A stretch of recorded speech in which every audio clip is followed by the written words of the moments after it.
મારા ઓટા બાજુ તમે આવતા હતા ને તરત પાછા વળી ગયા. કેદી? પમદી હજી. ના ના. હા હા હા. તું ક્યાં હતો? ત્યાં ઓટે જ બેઠા હતા હું ને ભાવલો ને બધા.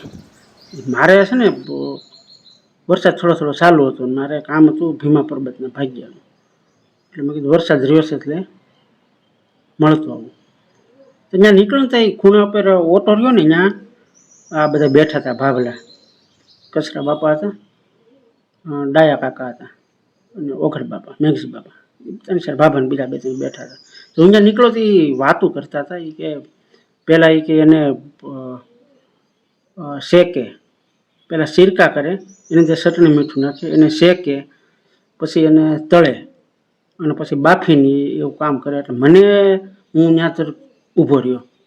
આ ભાભલા મેં કીધું કંઈક પ્રોગ્રામની વાતો કરતા લાગે છે, વરસાદ જેવું છે. મેં કીધું હું બાપા શું હાલે છે? મેં કીધું આ પ્રોગ્રામની વાતો.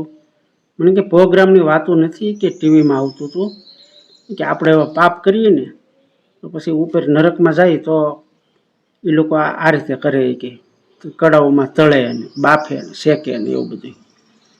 એટલે મેં કીધું બાપા એ હવે કેમ થાય કે ટીવીમાં આવતું હતું. મેં કીધું જો આપણે મરી જાય, મેં કીધું તો શરીર તો આપણું જે દેહ છે એને તો અહીં હળગાઈ નાખે, તો ઉપર તો આત્મા જાય, તો આત્માને તો તળી જગાય નહીં. મેં કીધું એને પલાળી ન જગાય, શેકી ન જગાય, તો એ શું કરતા હશે અહીંયા? શરીર તો અહીંયા બળીને રાખ થઈ ગયું.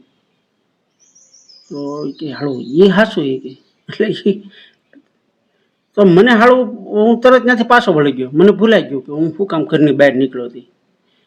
પછી ઘેરે આવ્યો ને તો યાદ આવ્યું હાળું મારે ભીમા પર્વતનું ભાગ્યનું કામ હતું એમ. પણ હાન સુધી પાસે તમે દેખાણા નહીં એમ.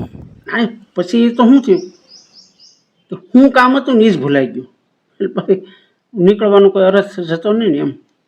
કામ શું હતું એનું? એ અટાણે યાદ નથી શું કામ છે. કામ તો છે જ મારે એનું.